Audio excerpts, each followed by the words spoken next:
5 key life skills that millennials need to learn.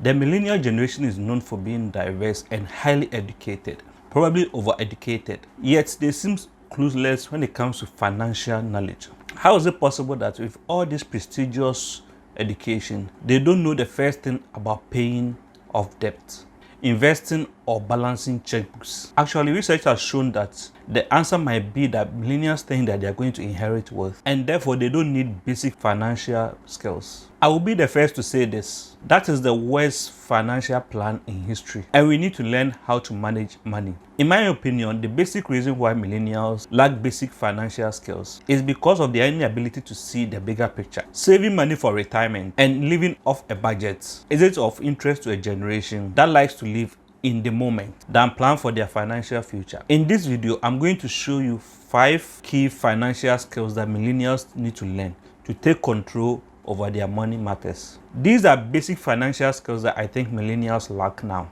Skill number 1, learn how to balance a checkbook, or at least track their spending. Even though technological progression has made it easier than ever to track our finances, the millennial generation sadly have no idea of how to do this. They think that checking their bank balance and making sure there is enough money in there is good financial tracking, and most have absolutely no idea how to balance a checkbook. The older generations might laugh, but this is absolutely true. I can't tell you how many people tell me they track their finances. When I press for how they do so, I frequently get the same answer, similar to, well, I check my bank balance just to make sure there's enough money in there until the next payday to pay my bills. This means you are living the rot of paycheck to paycheck. In fact, it is not even close to good financial tracking. While it is true that most of us don't use checks often, I think we miss out the key concepts by swapping a card instead of writing a check. When you swap a card, transaction instantly takes place. You go online, check your bank balance, and see the transaction has already taken place. The bank does all the record keeping for you. However, when you write a check, the person whom you just wrote a check to might not deposit it instantly. Therefore, the transaction does not take place right away. When you check your bank balance, you have to make a mental note that you have an outstanding check that hasn't been taken out of your bank account yet. Consequently,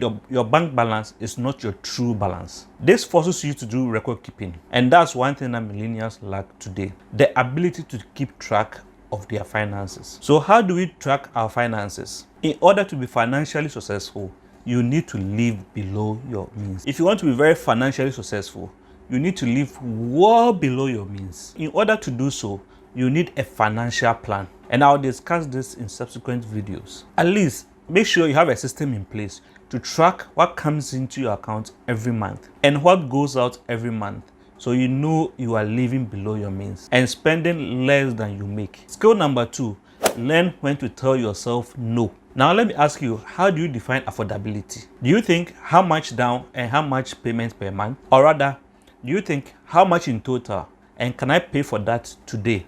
I'm guessing you probably understand that if you're making 50k a year, you cannot afford a Ferrari. However, our culture makes us believe that you can afford every other thing else. Too often we look at others to set our standard of affordability. We may think so and so next door just bought a brand new Tesla and she is a stay-at-home mom. So since both me and my husband are hardworking, at least we can also afford a new Tesla. Instead of taking a true look at your finances, you base your financial decisions off other people. Then we use debt to acquire the new Tesla. Why? Because we've been taught that we deserve it and we can afford it if we can afford the monthly payment. The truth is you can only afford what you can pay for cash right now. Yes, I know they don't teach that in school. If we are being honest, how well has what they taught us in school done for us when it comes to our finances? Are you thousands of dollars in debt? Do you have an emergency fund? Are you aware how much money you need to save to sustain your life in your retirement? Do you even know how much money you need for retirement? Note this, debt is not a factor in determining affordability.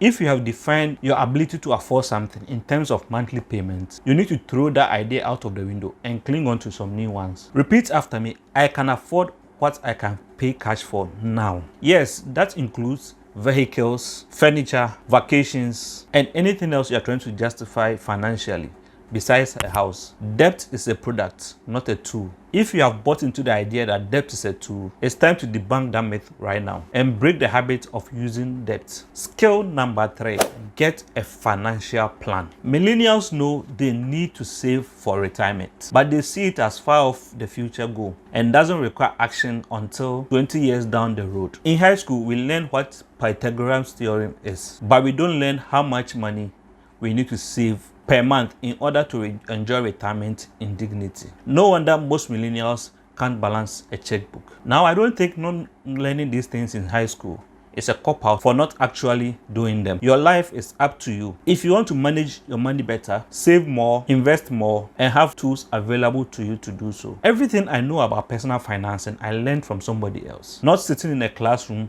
for 8 hours a day. According to a Bankrate survey, 61% of people don't even know how much money they need to save now for their retirement, including nearly 3/5 of every adult generation over 37. What is even worse, a federal report on economic well-being of households indicates that fewer than 2 out of 5 non-retirees feel as if their retirement is on track. For millennials specifically, 69% of them don't even know how much money they will need to live off in their retirement. Part of this is because most of these people believe that retirement is something in the future and not to be worried about now. So it's hard to be self-disciplined now to plan for and save for it, something that won't be a reality at least for the next 40 years. However, not saving now is one of the most detrimental things that you can do for your financial planning or do to your financial situation. If you think that doesn't matter right now and that you can save later, you don't understand the power of compound interest. We need to learn how to plan for our future. Developing a financial plan doesn't have to be complicated. Even though we all think we might know a thing or two about personal financing, I know there are people out there who know better than we do. For this reason, I have a financial advisor. I don't have time to figure out which mutual funds are best for me to invest in now and manage my portfolio. So I hire someone else to do that. Someone who I trust and someone who takes time to listen to my financial goals and ensure that I'll be able to reach them. My job is to know how much I can invest per month and ensure there's money available to do so. How do I make sure there's money there at the end of every month? I plan every single dollar of my estimated income for the coming month on paper before the month begins and use that paper as my guide throughout the month. In other words, I budget. Skill number 4, learn to accumulate savings. Millennials are twice as likely to rack up debt than to accumulate savings. Yes, you heard that right. We are twice as likely to go into debt than to accumulate savings. The sad truth is, about more than half of millennials spend more on restaurant food than they contribute towards their own savings. Having a saving, and this is separate from investing, is your best protection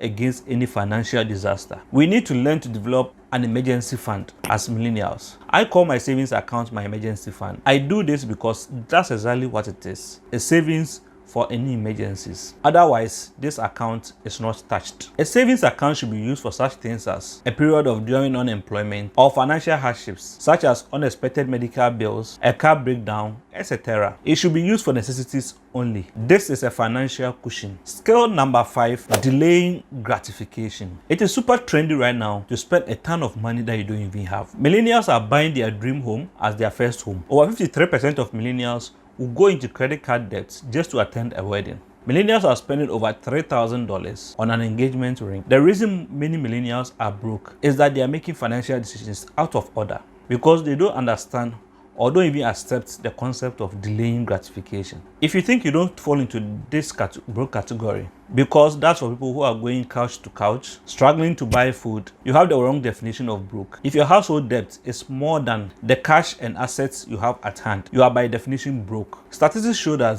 millennials spend more than any other generation on convenience, like coffee, transportation, food services, and dining out. The millennial generation is likely to spend more money on traveling, dining, and fitness than to save for retirement. My advice would be to learn to sacrifice now. Pay the price today so you can afford to pay any price tomorrow. I understand the desire to live while you are young. Travel and find yourself. However, to what extent and at what price? The price of your financial future. If you find a purpose in your job, enjoy it. Then it is easier to delay gratification and save your travel plans for the future when you can actually afford it. On the final note, the lack of basic financial knowledge among this generation is concerning. Considering you can graduate a high school without knowing how to balance a checkbook, create a simple budget, or understand the power of compound interest. It should really not come as a surprise. However, now more than ever, there are resources available to anyone who wishes to better their financial situation, including my channel for starters. The 5 key financial skills that I have listed are vital for your financial success. Don't let your children grow up without knowing them, and don't skate through life without knowing them. Until next time, I'll catch you in the next video. And if you got value out of this video, please kindly click the subscribe button to join us on this journey. And remember to click the like button so others too can also find this video. And don't forget to leave a comment in the comment section and some of the skills that you think as millennial generation we need to learn to better our financial situation. Thank you.